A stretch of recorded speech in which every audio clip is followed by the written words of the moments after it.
ৰহা সমষ্টিত উদ্যমিতা আঁচনিৰ চেক বিতৰণ কৰিলে ৰাজ্যৰ মুখ্যমন্ত্ৰী ডক্টৰ হিমন্ত বিশ্ব শৰ্মাই। মঙলবাৰে ৰহাৰ ক্ৰীড়া সন্থাৰ খেলপথাৰত অনুষ্ঠিত হোৱা সভাখনত মুখ্যমন্ত্ৰীগৰাকীয়ে উপস্থিত থাকি মহিলা আত্মসহায়ক গোটসমূহৰ প্ৰায় ৩৮,০০০ মহিলাৰ কেইটামান আত্মসহায়ক গোটক আনুষ্ঠানিকভাৱে চেক বিতৰণ কৰি চেক বিতৰণ কাৰ্যসূচীৰ শুভাৰম্ভ কৰে মুখ্যমন্ত্ৰীগৰাকীয়ে।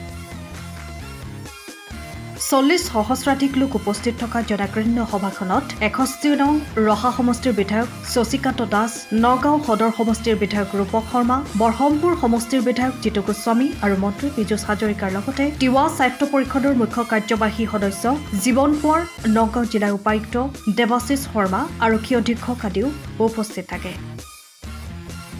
ৰহাৰ এই চেক বিতৰণ কাৰ্যসূচীৰ পিছতে মুখ্যমন্ত্ৰীগৰাকীয়ে চাপৰ মুখত এখন ৰেলৱে অভাৰব্ৰিজ আনুষ্ঠানিকভাৱে মুকলি কৰে। আজি আমাৰ নগাঁও জিলাৰ কলিয়াবৰ, নগাঁও, ৰহা তিনিওটা সমষ্টিতে আমাৰ উদ্যমিতা অভিযানৰ চেক বিতৰণ হৈ গ'ল। খুব সোনকালে বৰহমপুৰ, হিং, ৰূপহী বা চামুগুৰিটো অনুষ্ঠিত হ'ব আৰু বিভিন্ন স্থানত অনুষ্ঠিত হৈ আছে। প্ৰায় ৩৫ লাখ মহিলা এই আঁচনিৰ পৰা উপকৃত হ'ব। স্যাৰ, কালি এটা শোকাবৰ ঘটনা হৈছে পেহেলগামৰ পিছত পুনৰ দিল্লীত স্যাৰ আনগৰাকীলৈকে কালি দিল্লীত বোমা বিস্ফোৰণৰ ঘটনা ই গৰিহণাযোগ্য আৰু ইতিমধ্যে আপোনালোকে গম পাইছে যে যোৱা দুটা দিনত এক বিশেষ ব্যক্তিৰ হাতৰ পৰা ডক্টৰ বা তেওঁলোকৰ হাতৰ পৰা বহুত বেছি বিস্ফোৰক সামগ্ৰীও পুলিচ আৰু চোৰাংচোৱাই জব্দ কৰিছে। ডেফিনেটলি ডাঙৰ ডিজাইন এটা আছিলে। মই আশা কৰিছোঁ যে আজি গধূলি ফাললৈকে আমি আৰু বেছি আমি ভাল ছবি এখন আমি দেখা পাম। সকলো জনগণ একত্ৰিত হ'ব লাগিব দেশত যাতে সন্ত্ৰাসবাদে আকৌ মূৰ দাঙি উঠিব নোৱাৰে। স্যাৰ, অসমতো কিবা শংকা আছে নেকি? অসমত যোৱাকালি পেহেলগামৰ ঘটনাৰ পিছত আৰু যোৱাকালিও আমি দেখিছোঁ যে ফেচবুকত একাংশ লোকে এই ঘটনাটোক হয় আদৰণি জনাইছে, নহ'লে খুব ফূৰ্তিৰে তেওঁলোকে কিছুমান ইমজি পোষ্ট কৰিছে। তাৰমানে এইসকল ব্যক্তিয়ে সন্ত্ৰাসবাদক সমৰ্থন কৰে। এইসকল ব্যক্তিৰ আমি বেকগ্ৰাউণ্ড চেকিং কৰি আছোঁ যোৱাকালি ৰাতিৰ পৰা, আৰু প্ৰয়োজন হ'লে কিছু ব্যক্তিক আমি এৰেষ্টো কৰিম।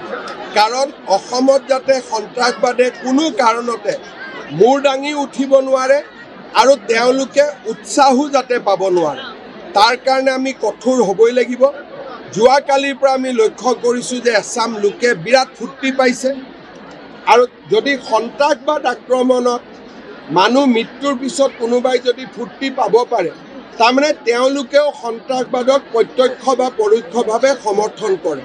মই ইতিমধ্যে DGPক নিৰ্দেশ দিছোঁ যে এইবিলাক চেক কৰিব লাগে, কোন মানুহ ক'ৰ মানুহ, যদি অসমৰ হয় আমি তেওঁলোকক গ্ৰেপ্তাৰ কৰিব লাগে। আজি কংগ্ৰেছৰ এখন মিটিং হৈ আছে, জিতেন্দ্ৰ সিঙে কৈছে যে সস্তীয়া বস্তু দিয়া হৈছে আৰু কংগ্ৰেছে নিৰ্বাচনী ইস্তাহাৰ এচি ৰুমত বহি নবনাই বিজেপিৰ নিষ্ঠাকে। কংগ্ৰেছে ধুতি আৰু লুঙি দিছিল, তাতকৈ আৰু সস্তীয়া বস্তু কিবা হ'ব পাৰে নেকি? গতিকে কংগ্ৰেছে নিজে কৰা কামবিলাকৰ কাৰণে আজিকালি নিজে লাজ পায়। সেইকাৰণে যদি সাহস আছে এইবাৰো মেনিফেষ্টোত লিখক আমি লুঙি দিম বুলি, আৰুতো লিখাৰতো তেওঁলোকৰ সাহস নাই। তাৰমানে তেওঁলোকে যে নিজে বেয়া কাম কৰি আছিল আজিতো সকলো মানুহৰ মাজত প্ৰচাৰ হৈছে। গাঁৱৰ দুখীয়া মানুহ, একেবাৰে একো নজনা মানুহজনেও কয় আমাক লুঙি ধুতি নালাগে বুলি। গতিকে কংগ্ৰেছৰ আমাক সমালোচনা কৰাৰ কোনো অধিকাৰে নাই। ধুতি লুঙিৰ চৰকাৰ বিজেপিৰ নহয়। তেওঁলোকৰ মিত্ৰজোঁট কি? এইবিলাকতো একোটা কি বুলি ক'ম, এইবিলাক নিজে একোজন নেতা হোৱা পাৰ্টি। বিৰোধী মানে কি বুজায়? ইলেকশ্যনত নিজিকা মানুহ কিছুমান লগ লাগি অসমত বিৰোধী হৈ আছে। ভূপেন বৰাই লিলি হোটেলত কৰি আছিলে, এতিয়া এখেতে বা ক'ত কৰে? মই জানাত এছেম্বলিতে কৰিম বুলি ঠিক কৰিছে। লিলি হোটেলক লৈতো 4 বছৰ জ্বলালে। গতিকে এনেকৈ তেওঁলোকে কৰি থাকে। আৰু এজনে আকৌ বিহালীৰ ধাবাত কৰিম বুলি কৈছিলে, বিহালীত হাৰাৰ পিছত সেইটোৰ নাম নোলোৱা হ'ল। ৰাজেন গোহাঁয়ে কৈছে যে ৰাষ্ট্ৰীয় দলত থাকিলে ৰাজ্যৰ কাৰণে কাম কৰিব নোৱাৰি, সেইটো তেওঁ এতিয়া অনুভৱ কৰিছে আঞ্চলিকতা মানে ৰাজ্যৰ। ৰাজেন গোহাঁইৰ ভাল হওক, ভগৱানে ৰাজেন গোহাঁইক ভাল কৰক, মই তাকেই কামনা। জুবিন গাৰ্গক ন্যায় দিব নোৱাৰে বুলিও কৈছে চৰকাৰে। আপোনালোকে 8 তাৰিখে গম পাব। যিটো কাম হিমন্ত বিশ্ব শৰ্মাই হাতত লয় তাক কৰি দেখুৱায়। এতিয়া তেওঁ কংগ্ৰেছত আছে, কেইটামান দিন থাকক। আমাৰ আৰু এটা ৰাজ্যসভাৰ ইলেকশ্যন আছে, এইটো চেজ হৈ লওক, তাৰপিছত আহিব আৰু।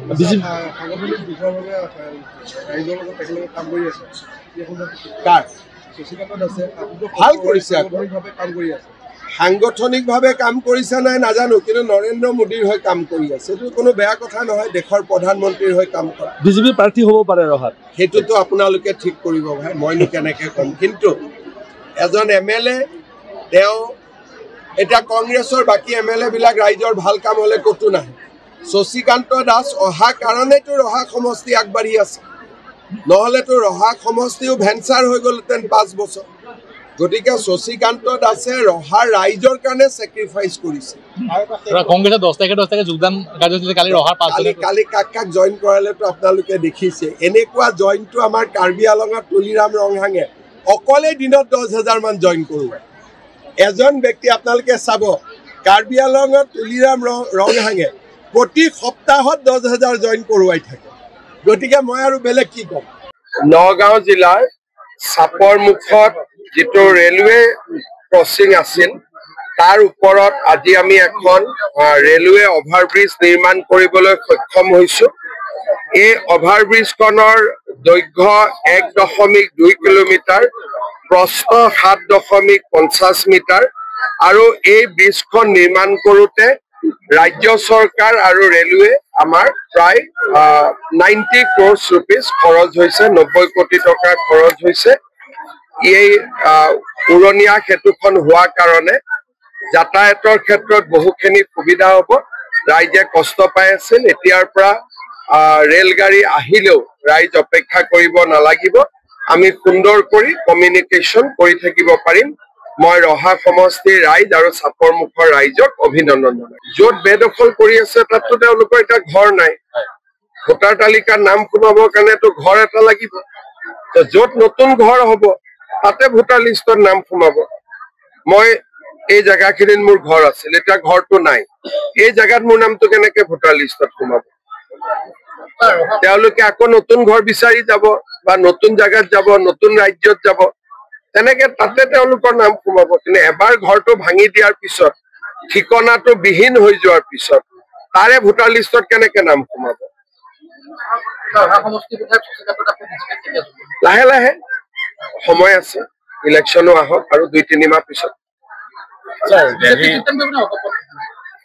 সময়ৰ লগত এতিয়াতো ৰাইজৰ কামখিনি কৰি গৈ থাকক।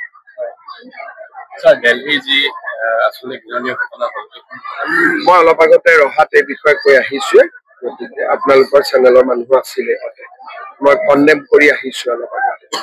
Bureau report, time of Assam. সময়ৰ খবৰ সময়ত পাবলৈ ফলো কৰক টাইম অফ আছাম।